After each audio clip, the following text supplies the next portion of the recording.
Hi friends, today we are back at the mini-series where I talk about the books that I recommended to my friends on every International Women's Day for the past 4 years.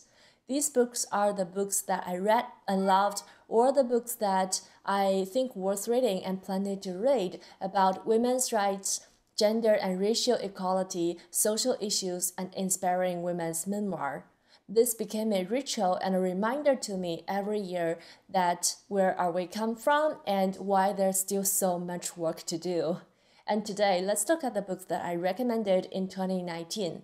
And in 2019, I recommended these books to my friends. The first book I recommended that year is Asking for It by Kate Harding. This is a book about rape and rape culture, the representation and the myth around them in community, in the media, and justice system. It also states that in the current United States, the system supports rapists more than the victims. It has 3 parts. The first part is talking about the myth around women, including slut-shaming, body-shaming, and victim blaming. The second part talks more about politics around rape, and the third part talks mainly about the representation of rape and rape culture in the media. Rape culture as a term is something that I learned in the past 5 years, I would say.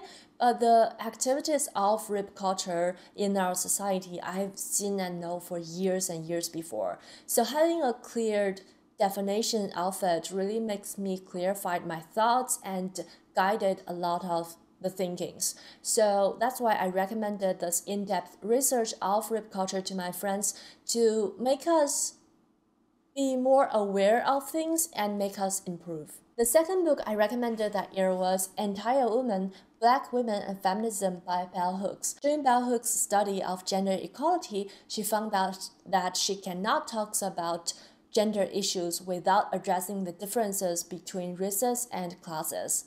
In her women's study class, she often found that she's the only black woman in the class, and by then, people still think gender equality is a white women thing. So that leads to the isolation of black feminists. So in this book, compared to the other one that I recommended in the previous year, she emphasized more on her black feminist identity and talks more about the racial feminist politics. I think over the years, we're able to see things more diversely, so some of the points in this book may be outdated due to it's written so many years ago, but it's still a classic and a guideline for us to see how things were going because we're way far away from gender and racial equality. The next book I recommended that year is written in Chinese. It's called 房思琪的初恋乐园 by Lin Yihan. This book doesn't even have an English translation version yet. I don't know about other languages. I think it has a version in Korean, but I'm not really sure about it. And what are you waiting for, publishers? This is one of my favorite books, and it's just so good. So if you are working in publishing industry, just please go pick it up. Please, please. This is a book that, unfortunately, based on the author's real-life experiences. Our protagonist Fang Siqi is a 13-year-old girl who loves literature. Her Saturday school teacher Li Guohua lives in the same building as her, and she admires him because he teaches literature and seems to have this so much more knowledge than her, which makes sense because she's only 13. So when he asked her to submit extra essays every week, because of her talent, she didn't refuse and thought it's such a great opportunity to get closer to literature and also the teacher. But it's a trap that's set by Li Guohua that he used the love of literature of Fang Siqi to rape her. And to cope with the rape, Fang Siqi made herself believe that she is in love and in a relationship with the teacher, although she's underage and didn't really understand what a relationship stands for. And in many years follows, Fang Siqi lives in confusion, in shame, and in pain and violence. By Fang Siqi's tragedy, this book shows us all the problem in rape and rape culture, especially victim blaming and how the public wants the victim to be perfect. So my question is, if a person that you admired raped you, are you still a victim in the public eyes? This question, along with all sorts of other questions, tortured Fang Siqi. and make her life miserable. Besides the story, another thing that makes me love this book so much is because it's just so beautifully written. The language is poetic and lyrical. As I said before, this is a book that based on the author's real experiences, so the author was indeed a woman who devoured her whole life into literature. She used each word precisely, and she wrote essays-like poems. This is a book that makes me appreciate more about the Chinese language and the feelings and the stories behind each word and character, and even the history of them. I don't think I ever felt so grateful about the language that I used in the book before, but this book just hit my heart like that. So I recommend to the readers, if you can read Chinese, just go read this book. You won't regret it. Or I even think this is a book that worth you to learn Chinese for if you don't speak Chinese. But realistically, publishers, please pick up this book. The fourth book on that year's recommendation list is Men Explain Things to Me by Rebecca Sonnet. This is an essay collection talking about the things that the author encountered in her life that addressing mansplaining and women silencing. Mansplaining is another concept that clicked with me over the years and make me think, oh yeah, right, that's what it is.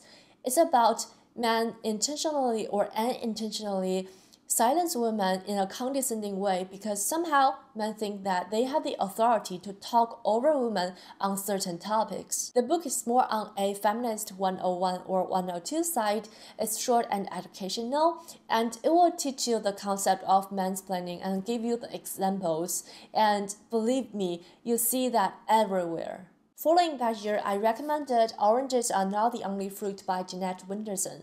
This is Jeanette Winterson's autobiography kind of fictional novel talking about our protagonist, who's also called Jeanette, growing up with her hyper-religious mom, where in her family things are only have two sides, right and wrong, and orange is the only kind of food in the world.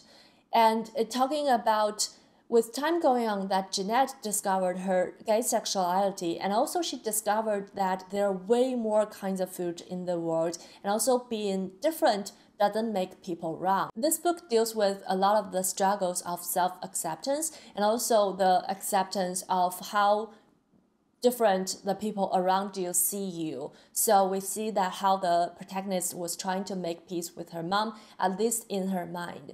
And I recommended this book that year because it's a modern classic. But more importantly, I think the message will be how to accept others who are different from us. Like the title said, oranges are not the only fruit. So if we can all do that, I think the world would be peaceful by now. But yeah. The next book I recommended that year was Dear Ajiwale, or The Feminist Manifesto in 15 Suggestions by Chimamanda Ngozi Adichie. This is another short book of hers where Adichie answers her friend's question of how do I raise my daughter a feminist. This book is more practical than her other book, We Should All Be Feminist, and it applies to all ages of women in all life stages, not only to the kids or the parents. It gives some general tips and advice on how to be a strong, independent woman, and also how to identify sexism and what we should do in certain situations. One of the highlights in the book is she taught us how to detect our thoughts. She said, teach her that if you criticize X in women but do not criticize X in men, then you do not have a problem with X, you have a problem with women. For X, please insert words like anger, ambition, loudness, stubbornness, coldness, and restlessness. This kind of bound with my point that I talked in the last videos in the series, where we should not bound certain personalities to certain genders, because this is to deny people who with those traits in other genders and also denies part of their existence. Another quote I really like from this book is, language is the repository of our prejudice, our beliefs, our assumptions. One of my long-term beliefs in life is the language that we choose to use in our day-to-day life shapes us as a person and also determines our identity. So yeah, I recommended this book to my friends as a refreshment of our daily behaviors and also a checklist to a lot of things in our life. But people also criticize Adichie's work as being super sense-centric, especially with her comment on transgender women, so keep that in mind if you want to dive more into her works. The next book I recommended that year was called Josei Tachino Hinkun by NHK TV station in Japan, translated into Female Poverty. This is such an interesting nonfiction about Japanese women in poverty, and by interviewing women from all ages, this book explained how and why so many women are in such a situation. The book covers a variety of topics, from the people who has a lot of student debt on them to the people who are single parents, so that's why they're so poor, and to the poverty that led by maternity. But I was most surprised by two phenomena. The first one is, in Japan, there are so many informal employees. They're often hired by sort of human resources company, and they assign to the companies who need labor.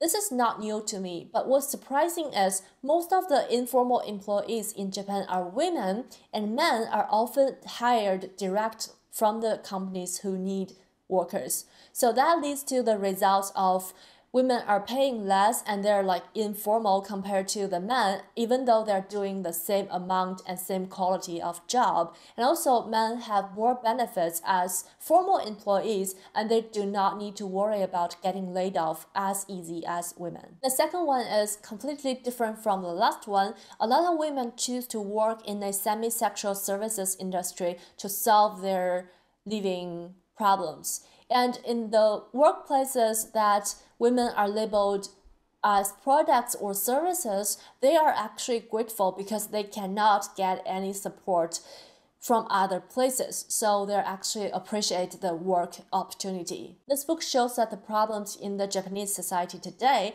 and also warned us about the collapse of the social support system to females in Japan. This is a great lesson for everybody to learn, no matter if you live in Japan or not. Second to the last, I recommended Becoming by Michelle Obama. So before talking about this book, let's talk about procrastination. I was just thinking about it that day. After the 2016 US presidential election, Hillary Clinton, Michelle Obama, and Barack Obama all started to write a book.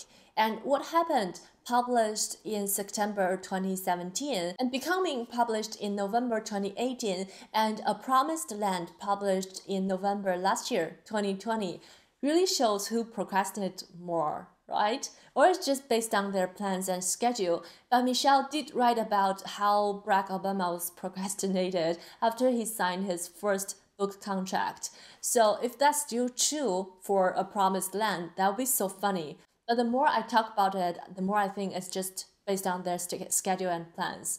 But it's just an interesting thought and comparison. Anyhow, back to this book. This is Michelle's autobiography, talking about things from her upbringing on the south side of Chicago all the way to when she's the First Lady of America and after.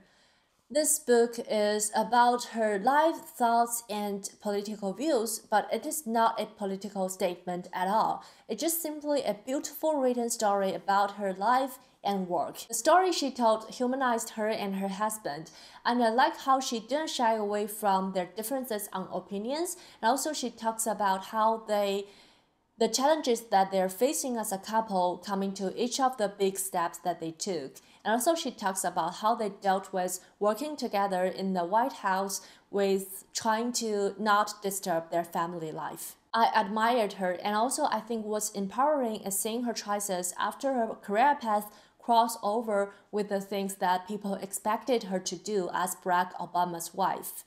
I like how she didn't compromise her bottom line and made it shine and expanded it with the people's expectations. I think we have all watched Michelle's speech more or less, so we all know how good she is when she's to deliver speeches, but she's as good as a writer, if not better. This book is beautiful, fluent, and inspiring. If you have the chance to listen to the audiobook is the way to go because she narrates it and in a so soothing way. I wanted to reread this book when I was talking about it. That's why I'm still recommending it today. The last book on my 2019 recommendation list is Why I'm No Longer Talking to White People About Race by Renee Atladge. This book came from a blog post that Renee Atladge made with the same title, and naturally, after posting the blog, she got so many messages from white people wanting to talk about race, hence the creation of this book. In this book, she talks about the racism and sexism that she experienced in the UK and breaks down the conversations and the things that we encountered every day in our life.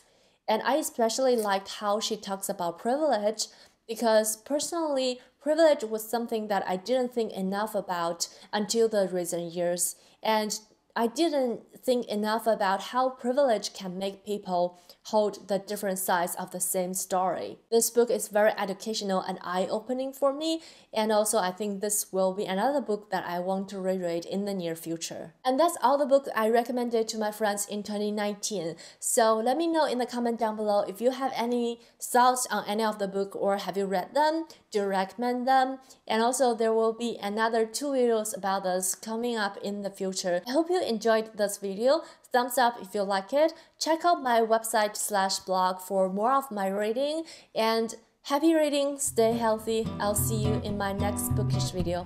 Bye!